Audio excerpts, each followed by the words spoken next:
Hey, it's Mark here, and welcome to the next edition of the Employee Survival Guide, where I tell you, as always, what your employer does definitely not want you to know about, and a lot more. Okay, let's get into this. I want you to just picture a man sitting in a cell in a high-security prison for the better part of a decade.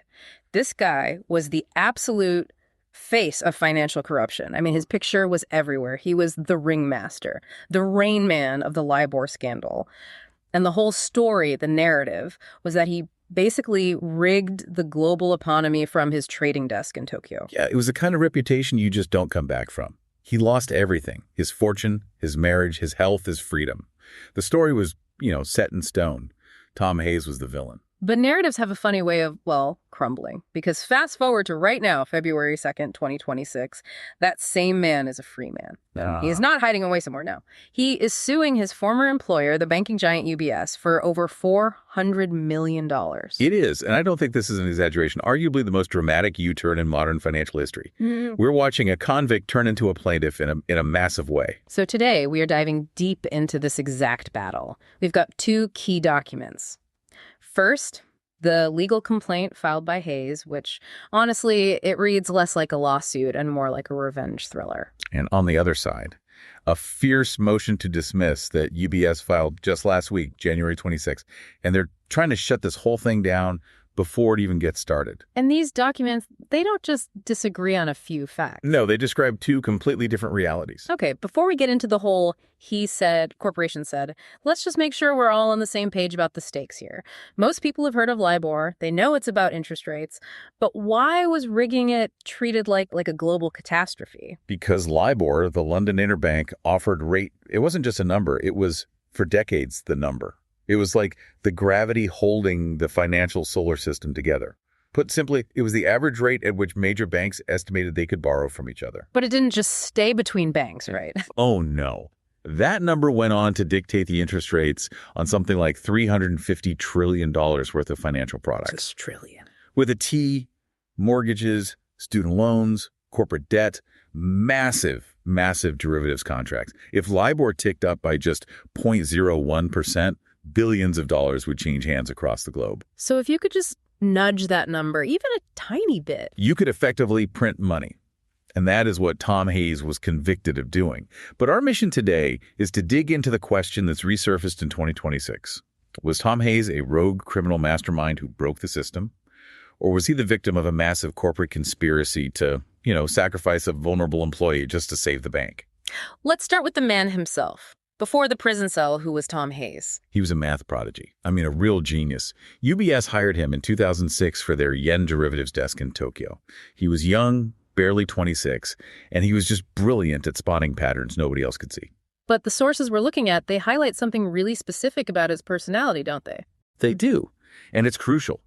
Hayes has autism spectrum disorder, or ASD. And in that kind of aggressive trading environment, his colleagues gave him these just awful nicknames. Rain Man, Kid Asperger's. Which is just horrible. But in the context of this legal fight, Hayes is arguing that his ASD is actually key evidence for his innocence. It's the absolute core of his argument. Because of his ASD, Hayes processed the world through explicit rules. He was very literal. If there's a rule, he follows it. His whole point now is that the manipulation he went to prison for wasn't him going rogue. It was him following a mathematical instruction that was embedded in the bank's own policy. Okay, this is the part of the complaint that it made me stop and reread it. He talks about something called negative delta. Can you break that down for us? Sure. It gets a little technical, but honestly, this is the smoking gun for Hayes. Yeah. He points to these internal UBS spreadsheets that track the bank's risk. Negative delta, it basically meant the bank was positioned to lose money if interest rates moved the wrong way. So it's like a big red light on the dashboard saying, warning, we are losing cash. Exactly. And Hayes claims the spreadsheet explicitly instructed traders that when they saw that red light, that negative delta, they were supposed to adjust their LIBOR submission by 25 basis points to flip that loss into a profit for the bank. Wait a second, so I'm clear. He's saying the instruction to rig the rate wasn't a whisper in a hallway. It wasn't some kind of secret handshake. He's saying it was a formula in the spreadsheet. That is his claim. A literal instruction. If X happens, do Y. For someone with Hayes' mindset, that isn't a crime, that's a job description. He saw an instruction to optimize the bank's position, and he did it. And he wasn't exactly quiet about it either. There's the famous Christmas Day email. This detail is just wild. It's Christmas Day. Most of the financial world is offline. A senior trader sends an email explicitly telling Hayes to manipulate the rates to help the bank's position. And this is the real kicker. He copies Hayes' manager on the email. See, that never made sense. If you're committing a massive secret fraud, you don't usually CC the boss on a holiday. Precisely. Hayes' argument is, if this was so rogue, why was management looped in on Christmas? And let's be clear, management loved him at the time. He made something like $300 million in profit for UBS. I read that when Goldman Sachs tried to poach him with this huge bonus like $5 million, UBS management totally panicked. They sent emails calling his connections to the LIBOR setters invaluable. Invaluable, that's the word they use. He was their golden goose until, of course, the world changed. 2008. The financial crisis. And everything shifts, just everything. Suddenly, regulators like the U.S. Department of Justice, the CFTC, the UK's Serious Fraud Office, they're kicking down doors. They're not looking for profits anymore. They're looking for heads on pikes. And UBS was in very, very serious trouble. Existential trouble. They were facing the potential loss of their dollar clearing license. For a global bank, that is a death sentence. You can't operate if you can't clear U.S. dollars. So to survive, they had to cooperate. In the world of corporate plea deals, cooperation often means giving the regulators someone to prosecute. Enter Tom Hayes. And this is the core of his $400 million claim. He says UBS didn't just hand over evidence. He claims they curated it. Curated? You mean like editing a movie? Exactly like that. They handed over the chat logs where Hayes is asking brokers for favors. Mate, can you keep the rate low for me today? Things like that. And that looks bad. There's no denying it.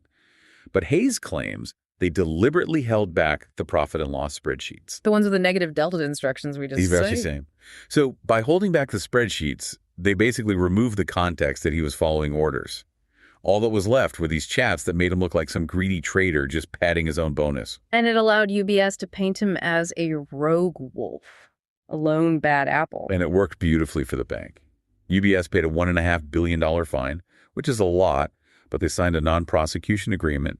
Senior management all stayed out of jail. The bank kept its license. And Tom Hayes got 14 years in prison. 14 years? That is a long, long time. And reading the sources, the personal toll was just horrific. He lost his liberty, his assets were seized, his marriage fell apart, and the stress during the trial was so intense, he actually developed multiple sclerosis. It's a tragedy, however you view his guilt. But that brings us to the present day.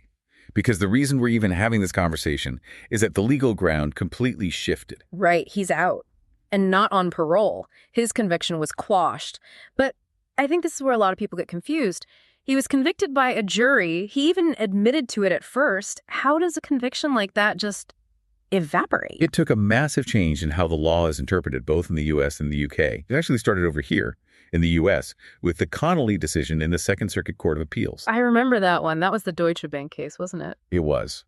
And the court essentially ruled that a trader considering their bank's commercial interest when submitting a rate isn't automatically fraud, as long as the rate they submit is within a plausible range. So if I can borrow at 3%, but I submit 3.1 because it helps my bank, that's okay, as long as 3.1 is a real, believable market rate.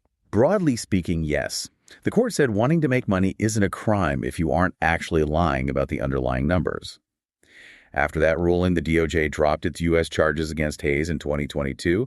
Then, in July 2025, the U.K. Supreme Court followed suit and quashed his U.K. conviction entirely. So, legally speaking, he's an innocent man. Well, hold on. This is where we have to look really closely at that motion to dismiss filed by UBS last week, because they are pushing back very hard on that word, innocent. What's their argument? The court let you go, but we still think you did it. Essentially, yes. They point out that the UK Supreme Court didn't say Hayes was an angel. The court said the jury instruction was technically wrong on that commercial interest point. But, and UBS quotes this directly in their motion, the court explicitly stated there was still ample evidence. A jury could have found him guilty of conspiracy to defraud. So they're just saying he got off on a technicality. Precisely. Yeah. And they make sure to remind the court that Hayes actually admitted to dishonesty in his early interviews with the Serious Fraud Office. He sat there on tape and said, "I was dishonest." But Hayes has an answer for that, doesn't he? He claims he only confessed because he was terrified of being extradited to some U.S. supermax prison. That's his claim. He says he was trying to game the system. Confessed to the lesser crime in the UK to stay in the UK. It was a strategy he later abandoned, but the tapes exist. And you can bet UBS is using those tapes to say, look, he told us he was a crook. We just reported what he said. Which brings us to the battleground, Connecticut. Why are we talking about a British trader, a Swiss bank, and alleged crimes in Tokyo and London in a court in Stamford, Connecticut? That is the multi-million-dollar question, and it's the first pillar of UBS's entire defense strategy. They're arguing something called forum nonconvenience. It was fancy lawyer speak for this is the wrong place. Inconvenient forum. And honestly, you look at the map, they have a pretty good point. Hayes is English. UBS AG, the main entity, is Swiss. The actions were in London and Tokyo. All the key witnesses, the prosecutors, the other traders, they're all in New York, D.C., or London. So why did Hayes file in Connecticut? I mean, is he just throwing darts at a map? No, it's strategic. Yeah. Hayes alleges a UBS entity is based there. UBS says that holding company has nothing to do with this. Really, Hayes' team is probably looking for a jury pool that's maybe more skeptical of big banks. Or they're trying to use U.S. discovery laws, which are much broader than in the U.K. He wants to force them to hand over documents they didn't have to before. But UBS's argument is we can't even defend ourselves there. Right. They argue they can't force witnesses to show up. You can't subpoena a British prosecutor and force them to fly to Connecticut and explain why they charged Tom Hayes 10 years ago. Can't they just, zoom in? Yep. Or fly them over? Not if the U.K. government says no. And UBS cites a very recent case from 2025, Bank of England v. Treasury Solicitor. The UK courts basically ruled they are not handing over documents or personnel to foreign courts if it infringes on their national sovereignty. So UBS is saying, if you make us do this trial in Connecticut, our hands are tied because all our evidence is locked up in London. It's a very strong procedural argument. But UBS has another weapon in this motion. And this one it's fascinating. They're using an anti-SLAPP defense. Now, wait, usually I hear SLAPP laws associated with journalists, like a big company suing a reporter to shut them up. How can a massive bank use that against a former employee? This is some really clever legal maneuvering. SLAPP stands for Strategic Lawsuit Against Public Participation. It's designed to protect free speech. UBS has flipped in the script. They are arguing that their cooperation with the DOJ and the SFO, basically calling the police on Hayes counts as petitioning the government. And petitioning the government is protected free speech under the First Amendment. Exactly. The law says reporting a potential crime is a protected activity. So UBS is arguing, we exercised our free speech rights to report what we saw as a crime. You can't sue us for that. That sets a massive hurdle for Hayes to clear, doesn't it? A huge one. To get around this, Hayes can't just prove they lied. He has to prove malicious prosecution. And the legal bar for that is incredibly high. What does he have to prove? 3 things, really. First, that UBS initiated the prosecution, that the government wouldn't have done it without them. Second, that they did it with malice. And third, and this is the big one, that they did it without probable cause. And UBS's comeback is, we didn't start the fire. Pretty much. Their counter-narrative is, we didn't initiate this. The DOJ and SFO came to us with subpoenas. We didn't hide senior management's involvement. Go read the settlement documents. They admit managers knew.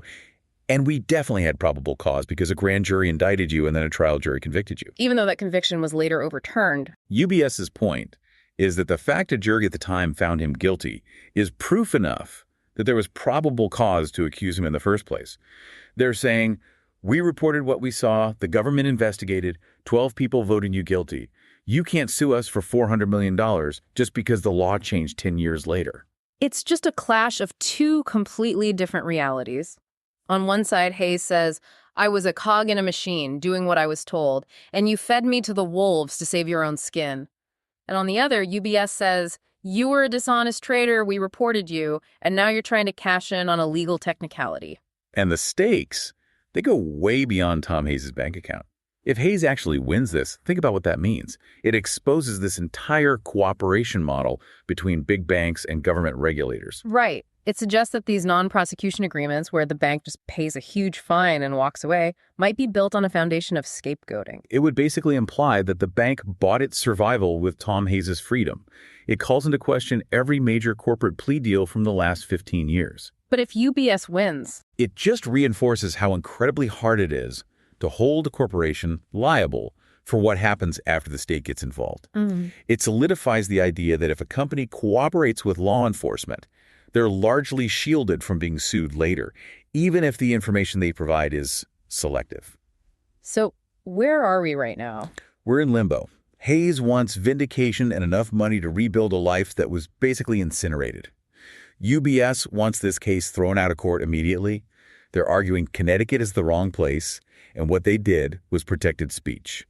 And the judge in Connecticut has a very, very difficult decision to make. It's messy, it's expensive, and it is far from over. And honestly, it leaves us with a really uncomfortable thought to chew on. What's that? Just go back to that negative delta spreadsheet.